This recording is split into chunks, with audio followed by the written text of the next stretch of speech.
ನಮ್ಮ ಸಾಹೇಬ್ರು ಕೋನರೆಡ್ಡಿ ಸಾಹೇಬರು ಇಂಥದಕ್ಕೆ ಹಿಂಜರಿಯೋದಿಲ್ಲ. ಈಗಾಗಲೇ ಅಭಿವೃದ್ಧಿ ಕೆಲಸವನ್ನು ಸಾಕಷ್ಟು ಮಾಡಿದ್ದಾರೆ, ಅದರಲ್ಲಿ ಹೇಳೋದು ಅಂತಿಲ್ಲ. ಈಗ ಮತ್ತು ನಮ್ಮ ಕೋನರೆಡ್ಡಿ ಸಾಹೇಬರು ಮೊದಲಿಗೆ ಬಡವರಿಗಾಗಿ 40 ಎಕರೆ ಹಿಂದೆ ಜಮೀನನ್ನು ಹಿಡಿದಿದ್ದರು. ಈಗ ಮತ್ತೆ ಇನ್ನೂ 5 ಕೋಟಿ ರೂಪಾಯಿ ವಿಶೇಷವಾಗಿ ಮತ್ತೆ ಭೂಮಿಯನ್ನು ಖರೀದಿ ಹಿಡೀಲಿಕ್ಕೆ ತಂದಿದ್ದಾರೆ, ಬಿಡುಗಡೆ ಮಾಡ್ಕೊಂಡ್ಬಂದಿದ್ದಾರೆ. ಅದರಲ್ಲಿ 5 ಎಕರೆ ಮತ್ತು ಮನೆ ಕಾಗದಾಗ ಇದೆ, ಇನ್ನೂ ಉಳ್ಕಿದ್ದು ಕಾಗದ ಆಗೋದ್ರಲ್ಲಿ ಐತಿ. ಮತ್ತು ಇನ್ನೂ ಬಡವರಿಗಾಗಿ ಮನೆ ಹಂಚಲಿಕ್ಕೆ ಈಗ ಒಟ್ಟು 1400 ಮನೆಗಳು ಬಡವರಿಗಾಗಿ ಇದು ಆಯ್ಕೆಯಾಗಿ ಆಶ್ರಯ ಮನೆಗಳು ಆಯ್ಕೆಯಾಗಿ ಮಾಡಿಕೊಟ್ಟಿದ್ದಾರೆ.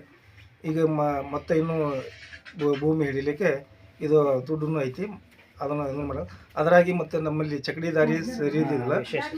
ಚಕಡಿ ದಾರಿ ವಿಶೇಷವಾಗಿ ನಮ್ಮ ಕೋನರೆಡ್ಡಿ ಸಾಹೇಬರು ಚಕಡಿ ದಾರಿ ಅನುಕೂಲಕ್ಕಾಗಿ ರೈತರಿಗೆ ಎಲ್ಲ ಕಡೆ ಮಾಡಿಕೊಟ್ಟಿದ್ದಾರೆ. ಒಂದೇ ಭಾಗ ತಮಲಗುಂದ ತಾಲೂಕಿನಲ್ಲಿ ಎಲ್ಲ ಹಳ್ಳಿಯಲ್ಲಿ ಚಕಡಿ ದಾರಿಗಳನ್ನು ಮಾಡಿಕೊಟ್ಟಿದ್ದಾರೆ. ಎಲ್ಲ ರೈತರಿಗೂ ಅನುಕೂಲ ಆಗೈತಿ. ಈಗ ಅದರಲ್ಲಿ ರೈತರು ಕುಡಿಯೋ ನೀರಿನ ವ್ಯವಸ್ಥೆ ಕುಡಿಯೋ ನೀರಿನ ವ್ಯವಸ್ಥೆ ಅಂಕರ್ ಇಲ್ಲಿ ನಮ್ಮಲ್ಲಿ ಪ್ರಾಬ್ಲಮ್ ಇಲ್ಲ. ಕೆರೆ ಇದೆ 20 ಈಗ ನಮಗಲ್ಲಿ 8 ದಿನಕ್ಕೊಮ್ಮೆ ನೀರು ಬಿಡ್ತಿದ್ದಾರೆ. ಎಲ್ಲ ಫಿಲ್ಟರ್ ನೀರು ಎಲ್ಲರಿಗೂ ಅನುಕೂಲ ಐತಿ. ಮತ್ತು ಇಲ್ಲಿ ಚಕಡಿ ದಾರಿ ಅಂಕರ ಎಲ್ಲರಿಗೂ ಚಕಡಿ ದಾರಿ ರಸ್ತೆ ಅಂಕರ ಎಲ್ಲರಿಗೂ ಶಾಶ್ವತವಾಗಿ ಚಲೋವಾಗಿ ಮಾಡಿಕೊಟ್ಟಿದ್ದಾರೆ. ಮೂರಮ್ ಹಾಕಿ ಎಲ್ಲ ಈಗ ನೋಡ್ರಿ ಮೊನ್ನೆ ಮಳೆ ಆದಾಗ ಎಲ್ಲ ರೈತರು ಅದೇ ದಾರಿಯಲ್ಲಿ ಮೂರಮ್ಮ ರಕ್ಕದಾಗಲೇ ಎಲ್ಲರೂ ಹೆಸರು ಹಾಕ್ಕೊಂಡು ಇದು ಮಾಡಿದ್ರು. ಈಗ ನವಲಗುಂದ ತಾಲೂಕಿನಲ್ಲಿ 23 ವಾರ್ಡಿಗೂ ಎಲ್ಲವನ್ನು ಕೆಲಸನೂ ಮಾಡಾಕಂತಾರೆ ನಮ್ಮ ಸಾಹೇಬರು. ನಾವು ಮುನ್ಸಿಪಾಲಿಟಿ ಮೆಂಬರ್ಸ್ ಎಲ್ಲರೂ ಸಹಕಾರ ಅವ್ರಿಗೆ ಇದ್ದೀವಿ. ಅವ್ರಿಗೆ ನಾವು ನಮ್ಮ ಹಿಂದೆ ಅವ್ರು ಅದಾರ, ನಮ್ಮಿಂದ ನಾವು ಅದೇವಿ ಅವ್ರಿಂದ. ಮತ್ತೀಗ ಮತ್ತೇನಂದ್ರೆ ಈಗ ಮೊನ್ನೆ 24/7 ಒಳಗೆ ಈಗ ಎಲ್ಲ ಕಡೆಯಲ್ಲಿ ಪೈಪ್ಲೈನ್ ಹಾಕಾಕೊಂತಿದ್ದಾರೆ. ಮತ್ತು EGD ಒಂದು ಟೆಂಡರ್ ಅದು ಬಂದು ಇದು ಆಗೈತಿ, EGD ಅದು ಇದು ಆಗೈತಿ. ಇನ್ನು ನೆಕ್ಸ್ಟ್ ಅದನ್ನು ಒಂದು ಮಾಡಲಿಕ್ಕೆ ಪ್ರಯತ್ನ ಮಾಡ್ತಾರೆ.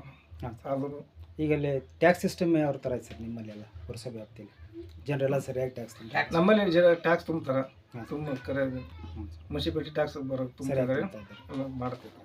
ಇನ್ನೂ ಏನು ನೀವು ಜನರಿಗೆ ಹೆಚ್ಚಿನ ಸೇವೆ ನೀಡುವಲ್ಲಿ ನೀವು ಏನು ಅಭಿವೃದ್ಧಿ ಮಾಡಬೇಕಂತ ಇದೆ ಸರ್?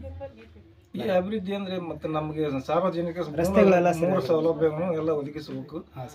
ಅದು ನಮ್ಮ ಎಲ್ಲರೂ ನಮ್ಮ ಅಷ್ಟು ಮೆಂಬರ್ಸ್ಗಳು 23 ಮೆಂಬರ್ಗಳದು ಅಭಿಪ್ರಾಯ ಐತಿ. ಒಳ್ಳೆ ನಮ್ಮ ನವಲಗುಂದಲ್ಲೇ ವಿಷಯ ಸಾಹೇಬ್ರಂಕರ್ ವಿಶೇಷವಾಗಿ ಕಾಳಜಿ ತಂದು ಕೆಲಸ ಮಾಡಲಿಕ್ಕಂತಾರೆ. ಈಗ ವಸತಿ ಯೋಜನೆಯಲ್ಲಿ ಇನ್ನೂ ಮನೆಗಳ ಬೇಡಿಕೆ ಇದೆ ಸರ್. ಫಲಾನುಭವಿಗಳಿಗೆ ನೀವು ಸರ್ಕಾರದಿಂದ ಮನೆಗಳನ್ನು ತರಲಿಕ್ಕೆ ಪ್ರಯತ್ನ ಮಾಡ್ಯಾರ. ಅದರಾಗಲಿ ಮತ್ತೀಗ ಮೊನ್ನೆ ಈಗ ಒಂದು 5 ಎಕರೆಯಲ್ಲಿ ಇಡೋಕೆ ಖರೀದಿ ಆಗಿದೆ. ಇನ್ನೂ ಒಟ್ಟು ಖರೀದಿ ಸ್ವಲ್ಪ ಅಡೆತಡೆ ಇರೋದಕ್ಕೆ ಖರೀದಿ ಮಾಡಬೇಕು.